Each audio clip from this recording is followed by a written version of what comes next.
1892 წელია და საჩხერეში ცნობილი ოჯახის გარემოში იბადება არაჩვეულებრივი ბიჭი გიორგი ელიავა, ადამიანი, რომელმაც შეცვალა ვექტორი მედიცინის.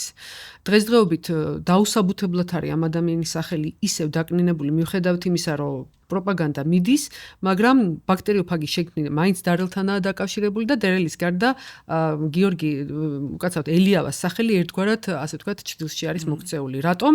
იმიტომ რომ სამწუხარო ფაქტი ჰქონდა მას ბიოგრაფიაში. გიორგი ელიავა იყო საკმაოდ ისეთი თამამი და საკმაოდ თავისებური ხასიათის ადამიანი, ძალიან ახალგაზრდა ასაკში.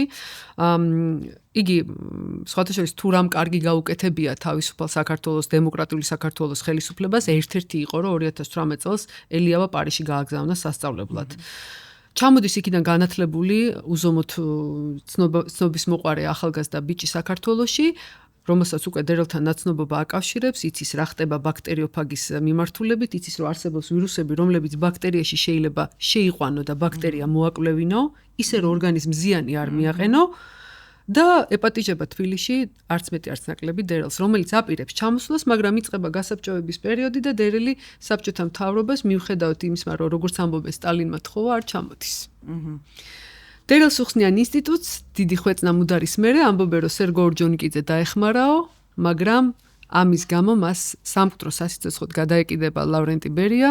ესე არის ყოველ შემთხვევაში ისტორია ესეყვება, რამდენად დეტალების ისტორია აქ ბერიას დისკრედიტაცია ძალიან დიდი ფაქტორი იყო და ძალიან ახალგაზრდა, დაახლოებით 45 წლის იყო თუ არ ვცდები. ელიავას სასიკვდილო განაჩენს გამოუტანენ, გადაასახლებენ, დახვრეტავენ მას, აბსოლუტურად დაუსაბუთებელი ბრალდებით ფრანგულ რაღაცა მიწისქვეშა ორგანიზაციასთან, რა ვიცი, კავშირის გამო, ადამიანი, რომელიც იყო მეცნიერი, რომელიც იყო უამრავი გამოგონების ავტორი და ეს გვარი და სახელი ისტორიიდან ამოიშალა ერთგვარად.